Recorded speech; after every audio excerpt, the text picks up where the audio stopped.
하나님 말씀 민수기 13장 30절에서 14장 5절입니다.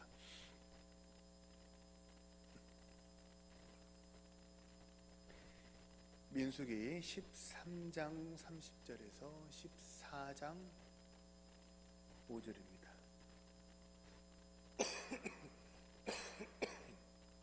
우리 한마음으로 합독하시겠습니다. 13장 30절입니다. 갈렙이 모세 앞에서 백성을 조용하게 하고 이르되 우리가 곧 올라가서 그 땅을 취하자 능히 이기리라 하나 그와 함께 올라갔던 사람들은 이르되 우리는 능히 올라가서 그 백성을 치지 못하리라. 그들은 우리보다 강하니라 하고 이스라엘 자손 앞에서 그 정탐한 땅을 악평하여 이르되 우리가 두루 다니며 정탐한 땅은 그 거주민을 삼키는 땅이요 거기서 본 모든 백성은 신장이 장대한 자들이며 거기서 네피림 후손인 아낙 자손의 거인들을 보았나니 우리는 스스로 보기에도 메뚜기 같으니 그들이 보기에도 그와 같았을 것이니라. 온 회중이 소리를 높여 부르짖으며 백성이 밤새도록 통곡하였더라. 이스라엘 자손이 다 모세와 아론을 원망하여 온 회중이 그들에게 이르되 우리가 애굽 땅에서 죽었거나 이 광야에서 죽었으면 좋았을 것을 어찌하여 여호와가 우리를 그 땅으로 인도하여 칼에 쓰러지게 하려 하는가. 우리 처자가 사로잡히리니 애굽으로 돌아가는 것이 낫지 아니하랴. 이에 서로 말하되 우리가 한 지휘관을 세우고 애굽으로 돌아가자 하매 모세와 아론이 이스라엘 자손의 온 회중 앞에서 엎드린지라. 아멘. 할렐루야. 오늘이 설 명절 당일인데요, 오늘도 이렇게 예배하러 오신 우리 사랑하는 우리 주의 백성들 참 환영합니다. 우리 옆 사람에게 한번 이렇게 인사하실까요? 새해 복 많이 받으세요. 새해 복 많이 받으세요. 저하고도 한번 인사하시죠. 새해 복 많이 받으세요. 전에 보면 제가 이제 부교육자일 때 다른 교회에서 보면 이렇게 명절 되면 청년들이나 주일학교 학생들이 목사님께 세배하러 오더라고요. 이렇게 하더라고요. 그래서 저 한참 그것도 참 좋겠다 싶어요. 세배하면 세뱃돈도 받고 그럴 텐데. 우리 교회는 그 인사하는 문화가 아직은 없는 것 같아요. 오늘은요, 새는 울지 않고 노래합니다 라는 제목으로 하나님 말씀을 전하겠습니다. 마태복음 9장에 보면요, 두 명의 맹인 두 사람이 다윗의 자손이여 우리를 불쌍히 여기소서 이렇게 소리를 지르면서 주님의 뒤를 따라왔습니다. 그리고 주님은 그들의 눈을 이렇게 뜨게 해주시자 성경은 뭐라고 기록을 하냐면 그들의 눈이 밝아졌다 라고 성경은 이렇게 기록합니다. 눈이 밝아졌고 세상이 밝아졌다, 성경은 이렇게 기록하는데, 사실 엄밀히 말하면 세상이 밝아졌습니까? 세상은 원래 있던 그대로죠. 세상은 원래 있던 그대로인데 내 눈이 어두웠다가 밝아지니까 세상이 밝아졌다, 그렇게 말하는 것 아니겠습니까? 주님이 부활하신 후에 엠마오로 가는 두 제자와 함께 길을 걸어가며 이야기를 나누시는 장면이 이제 누가복음 24장에 기록이 되어 있어요. 거기 보면 엠마오로 가는 두 제자는 주님이 옆에 서서 같이 이야기를 나누었는데 그 이야기를 나누는 사람이 주님인 줄 몰랐습니다. 그냥 길 가는 행인이겠거니, 예루살렘 사건을 목격했던 그 중에 한 사람이겠거니 이렇게 생각하고 그냥 이야기를 나누면서 내려가다가, 그러다가 함께 식사할 시간이 있었어요. 그래서 주님이 떡을 떼어주시자 성경은 뭐라고 하냐면 그들의 눈이 밝아져서 주님인 줄 알아보게 되었다, 이렇게 성경은 증언합니다. 제자들과 함께 걸을 때, 엠마오로 함께 걸어갈 때, 그때도 주님은 원래 그들이 알던 그 주님 그대로였죠. 하지만 그들의 눈이 가려져서 주님인 줄 알아보지 못했다가 그들의 눈이 뭔가 비닐 같은 것이 벗겨지고 새로운 통찰이 생기기 시작하니까 주님인 줄 알아보게 된 것 아니겠습니까? 이처럼 새로운 세상이라 우리가 이렇게 말하지만 새로운 세상이란 세상이 새로워지는 게 아니에요. 세상이 새로워지는 게 아니고 뭐가 새로워지는 거예요? 세상은 원래 있던 그대로입니다. 그대로부터 폭력과 갈취와 또 온갖 부정과 비리, 그것이 세상의 가인의 문화가 이렇게 주류를 이루고 있고, 그 이면에 아벨의 문화, 하나님의 백성들이 사랑과 선행과 수고와 섬김으로 공동체를 이루는 그 세상은요, 고대로부터 지금까지 똑같습니다. 근데 세상이 새로운 세상이라 이렇게 말하는 것은 세상이 천지개벽하고 달라졌기 때문이 아니에요. 뭐가 달라진 거예요? 내가 달라진 거죠. 내 마음이 달라지고 내 눈이 열리게 되었을 때 우리는 세상이 새로워졌다, 새로운 세상이 열렸다, 이렇게 말합니다. 복음서에 보면요, 우리 주님께서 보라, 보라 라고 말씀하신 것이 자그마치 37번이나 됩니다. 복음서에서만 주님이 직접 말씀하신 게 37번이나 됩니다. 주님이 왜 보라, 보라 이렇게 말씀하셨을까요? 육신의 눈을 감고 있어서 주님이 눈을 뜨고 좀 봐라 이렇게 말씀하신 거예요? 그게 아니죠. 육신의 눈을 감고 있어서가 아니라 영의 눈을 떠라, 그런 말씀 아니겠습니까? 마찬가지예요. 우리가 기도할 때 하나님 우리에게 은혜를 주옵소서, 하나님 은혜를 좀 주시옵소서, 우리가 그렇게 하나님께 기도하곤 하는데요, 사실 은혜는요 우리가 기도해서 받는 게 아니에요. 엄밀히 말하면 우리가 기도해서 은혜 받는 게 아니에요. 은혜는 뭐예요? 우리가 하나님의 자녀가 된 그 순간부터 우리 삶에 하나님의 은혜의 강물이 가득 부어져 있는 줄로 믿으시길 바랍니다. 근데 기도하다 보면 어떻게 되는 거예요?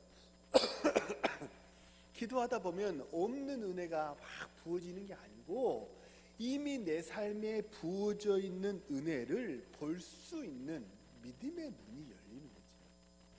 그래서 은혜 받았다라고 말하는 거예요. 말씀의 은혜 받았다라고 말하는 것도 마찬가지입니다.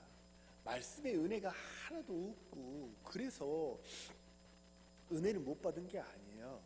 내 귀가 닫혀 있어서 말씀이 들리지 않았던 것뿐이죠. 그런데 어느 날 어느 순간에 내 귀가 열려서 말씀이 들리기 시작해요.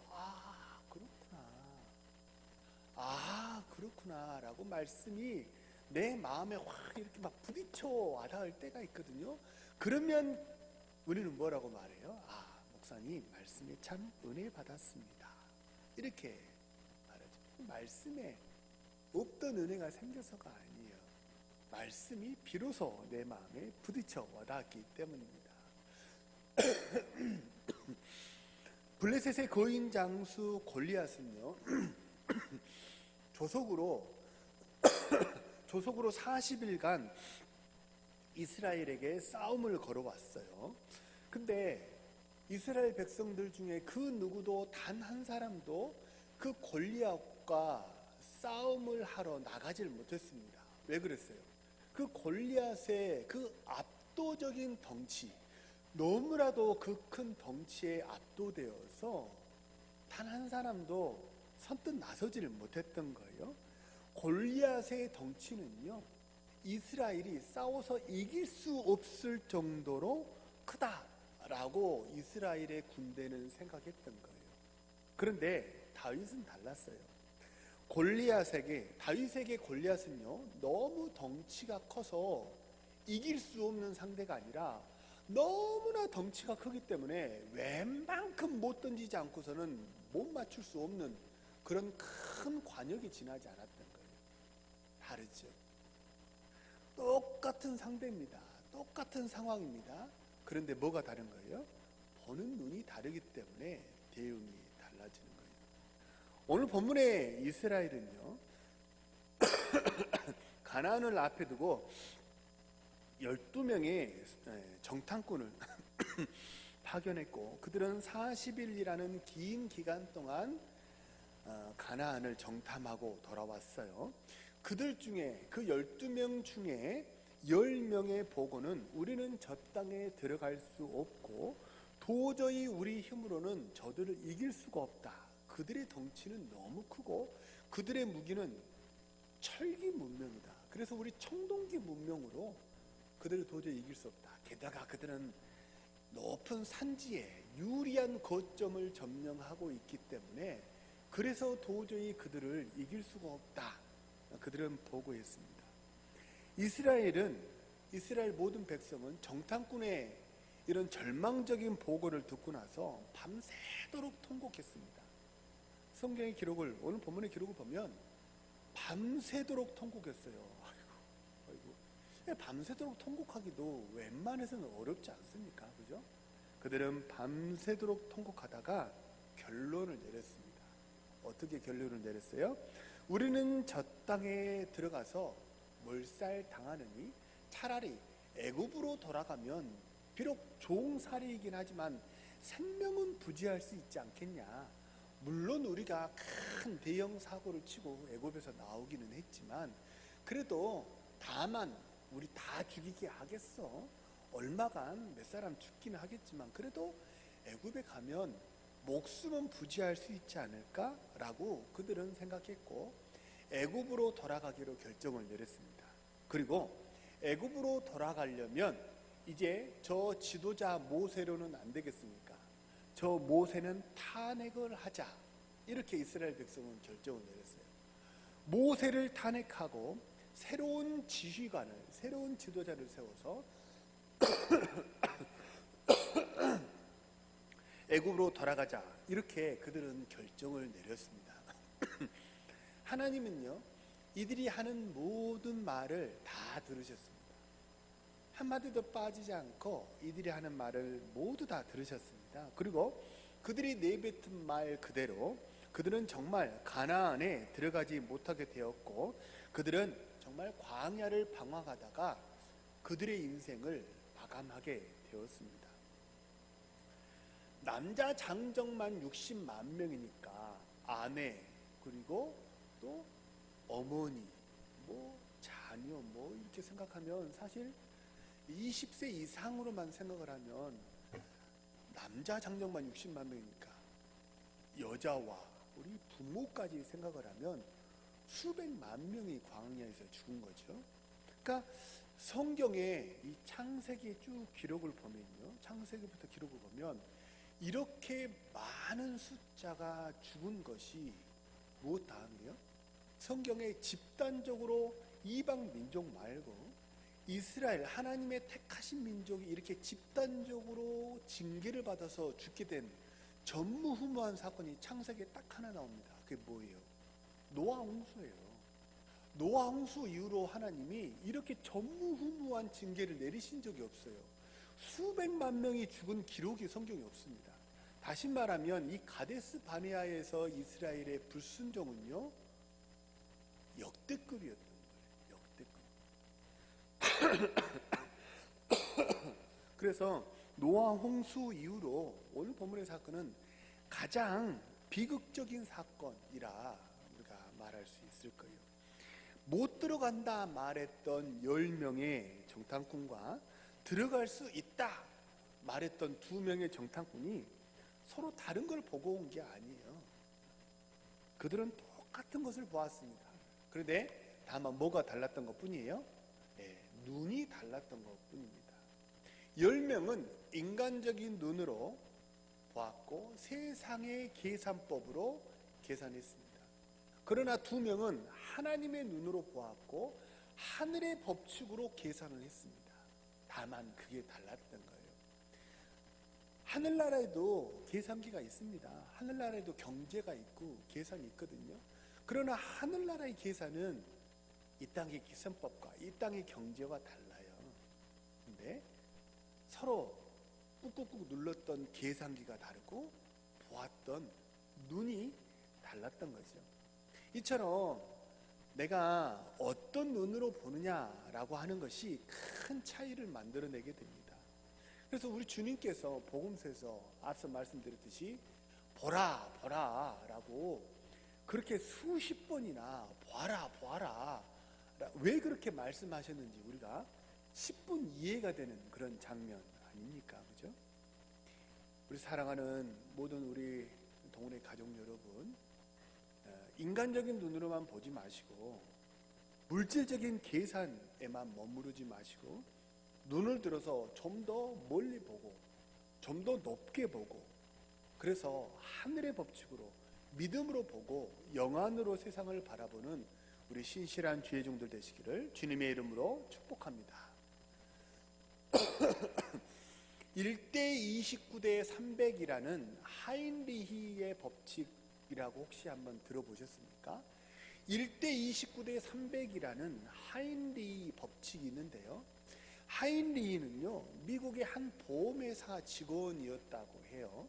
근데 이 직원이 이 보험 수가를 한참 이렇게 계산을 하면서 일정한 패턴을 하나 발견하게 되었는데, 대형 사고는 어느 날 갑자기 터지지 않고요, 사전에 300번 정도의 경미한 아주 사소한 징후가 있고 그 다음에 29번의 경미한 사고가 있고 그 다음에 대형 사고가 터진다라는 그런 패턴을 발견하게 되었다고 합니다. 우리나라 속담에도 비슷한 말이 하나 있죠. 우리 속담에도 바늘도둑이 소도둑 된다 하지 않습니까? 근데 사람이 웬만해서는요, 처음부터 소를 훔치는 대담한 범행을 계획하지는 못해요. 이렇게 바늘을 훔치는 이 경미하고 사소한 그런 징후들을 계속해서 방치하다 보니까 소를 훔치는 그런 대담한 범행을 저지르게 되는 거죠. 영적으로도 이 법칙은 동일하게 적용이 됩니다. 하나님의 큰 징계는요, 하나님의 큰 징계는 처음부터 그렇게 심각하게 내려지지 않아요. 처음에는요, 아주 경미한 불평과 원망에서부터 시작이 됩니다. 그런데 아주 경미한 불평과 원망을 그대로 방치하다 보면 그러면 어떻게 되는 거예요? 적극적으로 하나님을 대적하는 그런 지경에까지 이르게 되는 거예요. 이스라엘의 초대 임금 사울은 악한 왕이라고 우리가 다 알고 있지 않습니까? 근데 사울의 경우를 이 하인리히의 법칙에 적용을 해봐도 똑같습니다. 사울은 처음부터 악한 왕이 아니었어요. 사울은요, 처음에는 아주 신실한, 그리고 효심이 있고 하나님 앞에 굉장히 신실한 그런 사람이었습니다. 그러니까 왕으로 부름 받았겠죠. 뭐든지 처음으로 사람을 세울 때는 엄선하고 엄선해서 세우지 않습니까? 이스라엘의 초대 임금으로 사울이 세워진 게 그냥 그렇게 가위바위보 해가지고 된 게 아니거든요. 그는 굉장히 효심이 깊고 하나님을 향한 신실한 믿음의 사람이었습니다. 그런데 그랬던 사울의 마음속에 아주 이상한 징후들이 발견이 되었어요. 그게 뭐예요? 다윗을 향한 시기심입니다. 사울은 천천히요, 다윗은 만만이라는 이 말을 듣고 사울의 마음속에 불신앙이 이제 심겨지고 싹이 트기 시작했는데, 처음에는 단지 뭐에 지나지 않았어요. 그냥 사소한 시기심에 지나지 않았어요. 그런데 그 사소한 시기심을 그대로 방치하니까 그 싹이 자라서 큰 나무로 자라게 되었던 거죠. 나중에는 어떻게 되었습니까? 다윗을 향해 그 다음 순서로는 창을 던지게 되었고요. 그 다음으로는 온 나라에 현상금을 걸고 수배령을 내리게 되었고, 급기야는 다른 사람이 잡아오고 신고하는 것, 그것 기다리지 못하고 내가 군대를 몰고 온 나라를 단 한 사람 잡아 죽이겠다고 이잡듯 뒤지는 그런 어이없는 일을 저질러서 그의 인생이 결국 패망하게 된 것 아닙니까? 그죠? 그의 인생이 파멸의 길로 접어들었던 것이 무엇부터예요?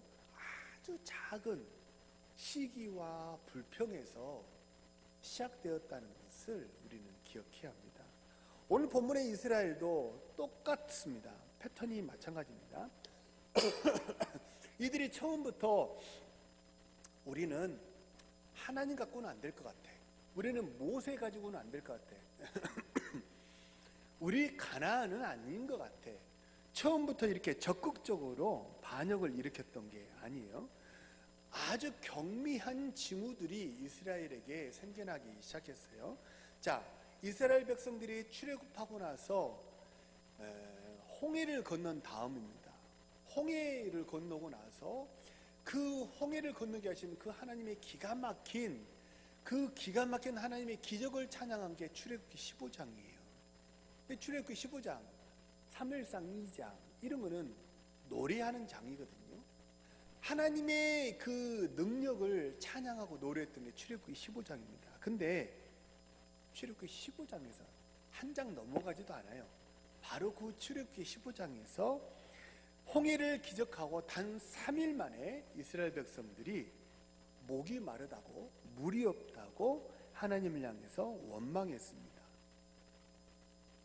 홍해의 기적을 경험하고 딱 3일 만에 원망하기 시작했다라고 하는 것이 사실 마음에 좀 걸리긴 해요. 그런데 광야에서 물이 없어서 목마르다고 하는 거니까 이 불평이 나름 타당해 보이고 나름 합리적이지 않습니까? 처음에는 그럴 수 있겠거니, 그래 목이 마르니까 그렇게 말할 수 있겠지, 이런 수준의 불평에 지나지 않았습니다. 그런데 그들이 시내산에서 1년간 머무르고 그 다음에 광야로 행진하게 되는데 광야로 행진하게 되었던 그 첫 번째 장, 민수기 11장 1절에 보면 백성이 악한 말로 여호와께 원망했다 이렇게 기록을 해요. 악한 말로 원망했다라고 말한 것으로 봐서 성경에 악하다라고 말하는 이 말은요, 하나님 마음에 합하지 않은 거예요. 그러니까 선하다, 이것은 착하고 순에 빠졌다 이게 아니고 하나님 마음에 합하다, 하나님 뜻과 맞다, 이게 선하다, 신실하다는 말이고, 반대로 악하다는 것은 불신앙이에요. 그래서 이 악한 말로 하나님을 대적했다, 원망했다라고 하는 것은 이들의 원망이 약간 선을 넘은 거예요. 원망을 하다 보니까 말 실수가 나오기 시작하는 거예요. 그래서 하나님을 향해서 불신앙하고 원망하는 말을 이제 툭툭툭 이렇게 튀어나오게 된 거예요. 배교의 모습이 시작된 거죠. 그러다가 11장 5절에서는 그 성경은 한 절이 굉장한 시간차를 보이기도 하거든요. 한 장이 하루의 사건을 기록하기도 하지만 한 절이 시간차가 많이 벌어지기도 해요. 1절에서는 악한 말로 여호와께 원망했다 그랬는데 11장 5절에서는 뭐라고 그러냐면 애굽이 가나안이 아니고 애굽이 훨씬 좋았어 라고 애굽을 그리워하는 말을 서슴지 않게 이렇게 내뱉게 되었습니다. 그러다가 오늘 본문은 4절에 와서는 급기야 하나님도 못 믿겠고 모세도 못 믿겠으니까 하나님이 세우신 저 지도자 모세를 우리는 탄핵해버리자. 하나님은 이제 버리고 모세는 탄핵하고 새로운 지휘관을 세워서 애굽으로 돌아가자라고 종국에는 정말 넘지 말아야 될 선을 완전히 넘어서 돌이킬 수 없는 지경에 빠지게 되었던 거예요. 이스라엘 백성들의 범죄가 이렇게 점진적으로 일어나게 되었습니다. 이에 대한 하나님의 징계도 마찬가지입니다.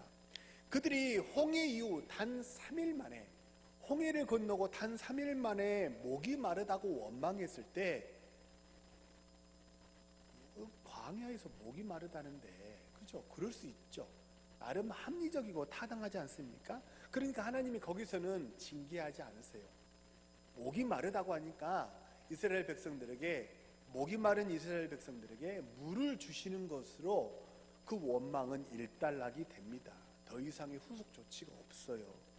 그런데 그 다음 광야로 행진했던 11장 1절에서 악한 말로 원망했을 때 하나님은 어떻게 하셨냐면 여호와의 불이 나와서 진영 끝을 불살랐다, 이런 징계가 내려졌다 성경 기록합니다.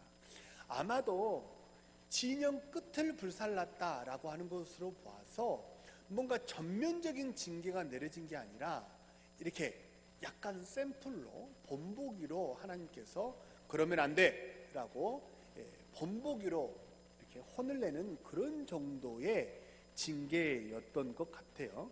그러다가 이 하나님이 여호와의 불이 나와서 이렇게 징계를 받았다면, 그러면 사실 거기서 불평과 원망을 멈추었어야 되는데 이스라엘의 불평과 원망은 거기서도 멈추질 않았습니다.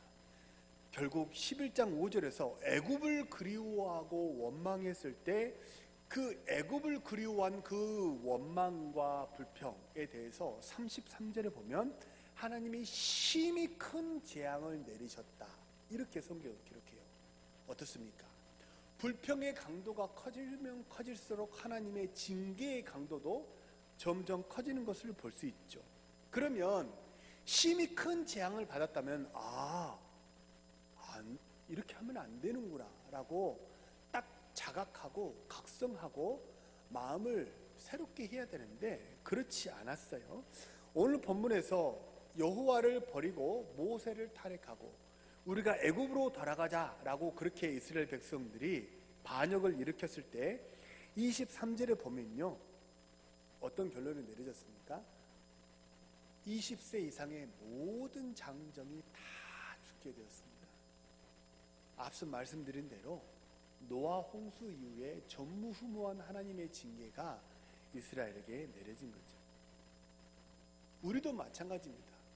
우리의 불평도 사실은 처음에는 합리적인 이해 수준의 불평이 우리에게 나올 수 있어요. 너무 좀 추워요. 반찬이 이게 뭐야? 좀 나한테 좀 더 친절할 수 없나? 몸이 약하고 힘들고 시설이 좀 불편하고, 이런 합리적으로 이해될 수 있는 그런 불평으로 불평과 원망이, 불신앙이 시작될 수 있습니다. 그런데 거기서 뿌려진 그 불신앙과 불평은 가만히 있질 않아요. 그 씨앗은 반드시 뿌리를 내리고 쓴 뿌리를 내리고 열매를 맺기 시작하는 거예요. 그래서 점점점 그 불평과 원망의 강도가 대담해지고 담대해지고 하나님을 대적하고 사람을 향해서 적극적으로 원망하는 그런 지경에 빠지게 되는 거예요. 아주 합리적인 불평이 내게서 시작되었을 때 하나님은 우리에게 말씀을 주세요. 그러면 안 된다. 양심을 통해서 하나님은 우리에게 말씀하세요. 이러면 안 되는 거 아니야? 양심을 통해서 말씀을 주시고 깨닫게 하시고, 또 말씀 생활, 기도 생활할 때 하나님이 스스로 자정할 수 있는 기회를 주십니다. 그것도 아니라면 강단의 메시지를 통해서 하나님께서 그렇게 살면 안 되지라고 메시지를 주세요. 그러면 그 말을 듣고 멈추어야 합니다. 그때 멈추면 다시 돌아갈 수 있는 거예요.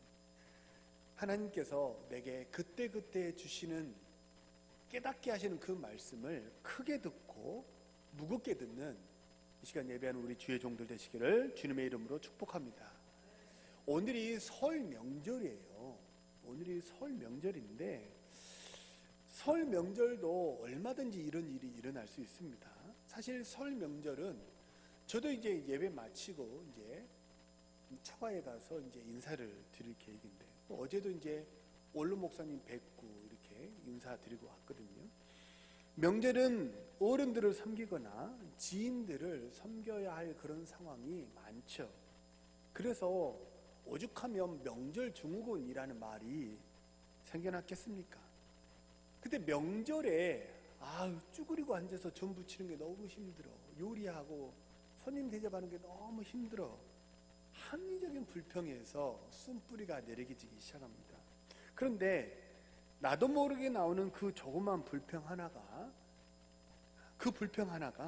하나님과 사람을 향한 큰 실수의 전조증상이 될 수 있음을 꼭 기억하시기를 바랍니다.